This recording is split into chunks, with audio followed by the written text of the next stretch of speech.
Assalamualaikum warahmatullahi wabarakatuh. Kembali lagi dengan saya, nama Putri Nadia Beliza, BP 181055-2010 dari jurusan Manajemen Universitas Andalas. Nah, kali ini saya akan menjelaskan kepada teman-teman semua tentang analisis MANOVA atau Multivariate Analysis of MANOVA. Nah, yang pertama yaitu pengertian. MANOVA merupakan metode statistik untuk mengukur pengaruh hubungan di antara beberapa variabel independen yang berjenis kategorikal, data nominal atau ordinal, dengan beberapa variabel dependen yang berjenis metrik, data interval ataupun rasio.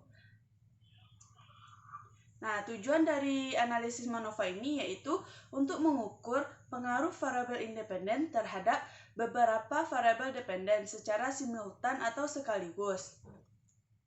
Nah, MANOVA ini biasanya digunakan dalam dua kondisi utama.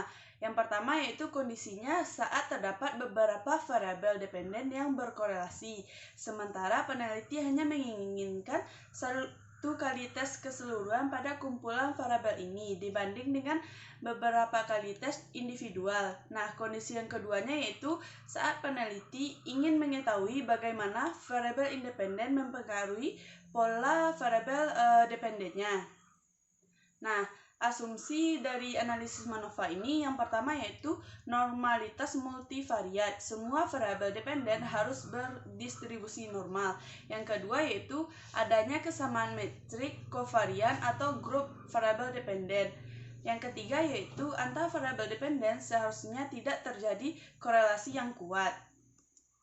Nah, contohnya yaitu andaikan suatu sekolah direncanakan akan diterapkan salah satu dari 3 metode mengajar. Adapun ketiga metode mengajar tersebut, yang pertama metode mengajar A, B, C. Kepala sekolah tersebut ingin mengetahui metode mengajar manakah yang dapat membuat rata-rata nilai ujian matematika atau bahasa Inggris atau kedua-duanya tinggi. Kepala sekolah tersebut akan melakukan penelitian.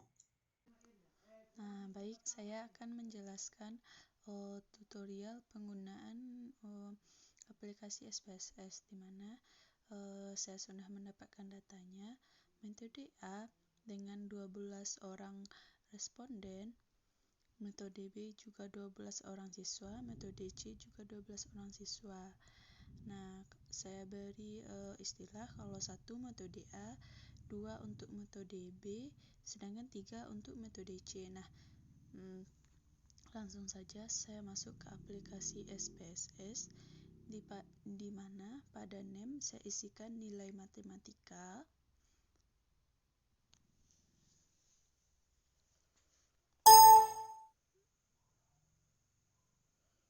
Mohon maaf, sedikit error.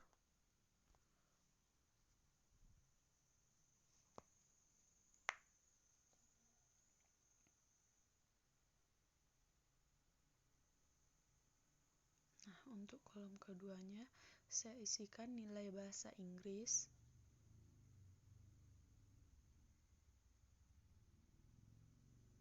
Sedangkan yang untuk baris ketiga atau kolom baris ketiga yaitu metode pengajaran.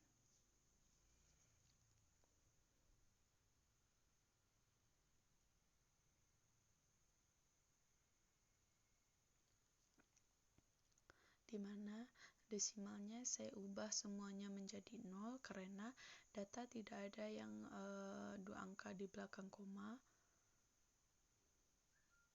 Nah, saya ulang lagi, pada label saya isikan nilai matematika.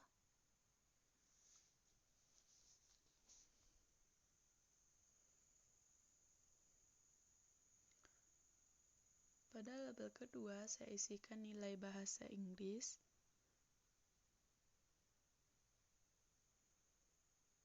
Nah, sedangkan baris ketiga saya isikan metode pengajaran.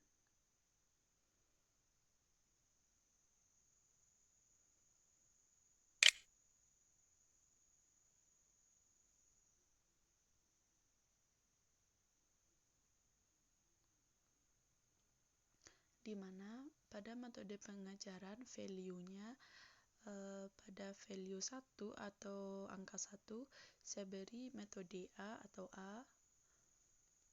Untuk value 2 saya beri label metode B. Sedangkan value yang ketiga saya beri label metode C, lalu klik OK. Nah, langkah selanjutnya klik data view. Maka kita masukkan atau input data yang akan kita masukkan ke dalam SPSS.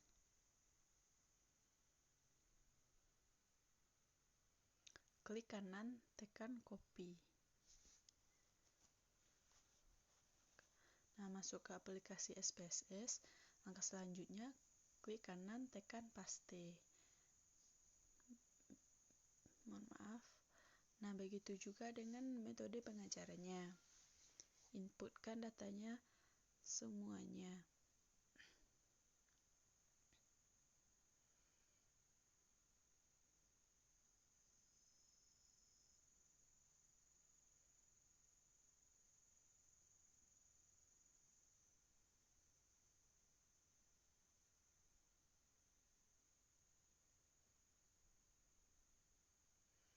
Nah, sudah diinput semua data-datanya, maka klik Analyze, pilih General Linear Model, maka pilih Multivariate.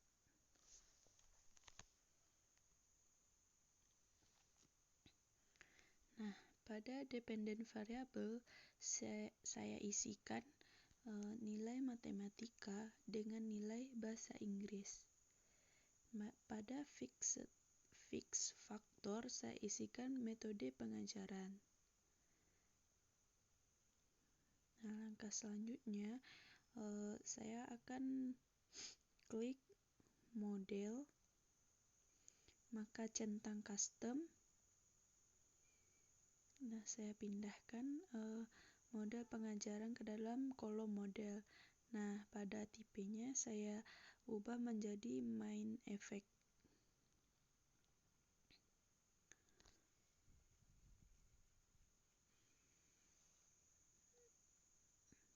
Maka, lalu klik continue.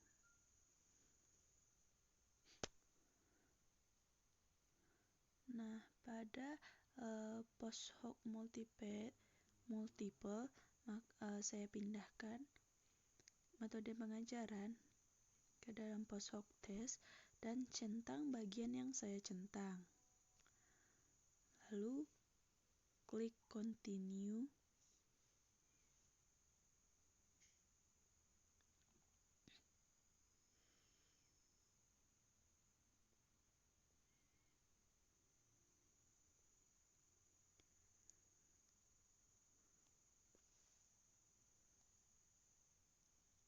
Langkah selanjutnya klik option, pindahkan metode pengajaran ke dalam kolom display means for.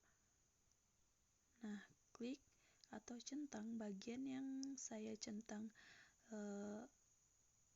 di sini seperti descriptive statistik, observed, dan homogenitas. Nah, lalu saya klik OK.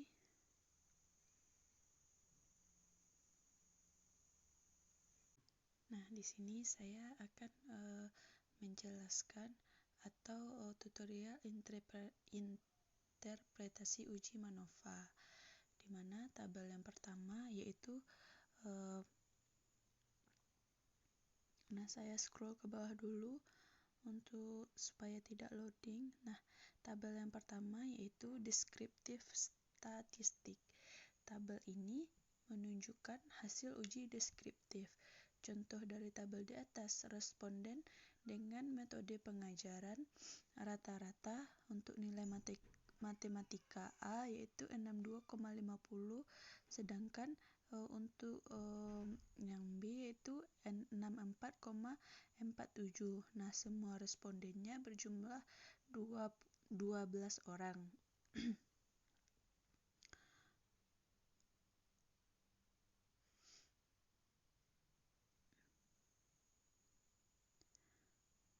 Nah, pada output yang selanjutnya yaitu multivariate ANOVA atau multivariate test. Seperti biasa, untuk hasil uji F, kita mengabaikan bagian yang diberi label intercept. Pada baris yang di bawah, pada label di atas menunjukkan 4 nomor memberikan nilai p-value untuk uji multivariate yang berbeda. Hasil tersebut memberitahukan pada kita jika ada pengaruh yang signifikan dari variabel independen pada semua variabel independennya. Jika ditanya secara keseluruhan apakah ada pengaruh yang signifikan dari variabel independen pada satu kelompok variabel dependen, maka kita menjalankan MANOVA dengan melihat hasil uji multivariate. Sebagai kesimpulannya, artinya jika 4 nilai p-value menunjukkan kecil dari 0,05, maka signifikansi pada level kepercayaannya sebesar 95%.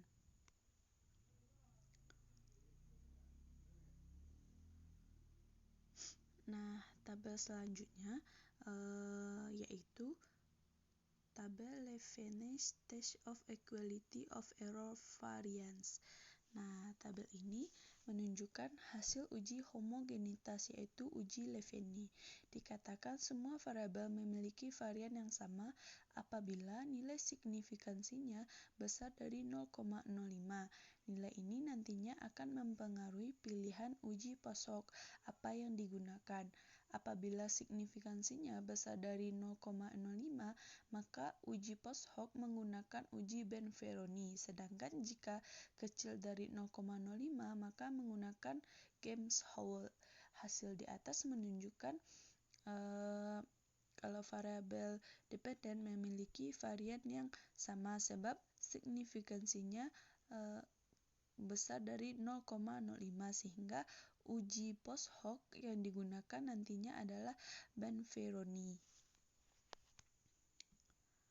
Nah, output selanjutnya yaitu test of between subject effect. Tabel ini menunjukkan nilai uji MANOVA. Seperti biasanya, pada uji F Anda akan disuguhkan dengan beberapa nilai seperti corrective model, intercept, metode pengajaran, error, dan total.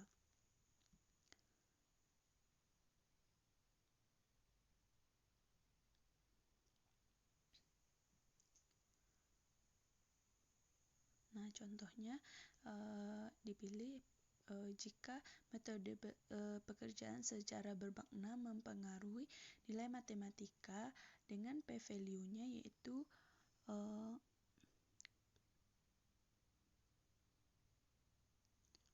0,51.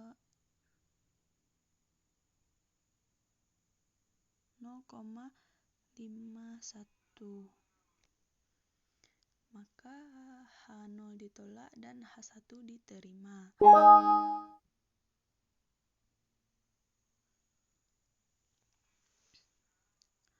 Nah, saya akan melanjutkan kepada tabel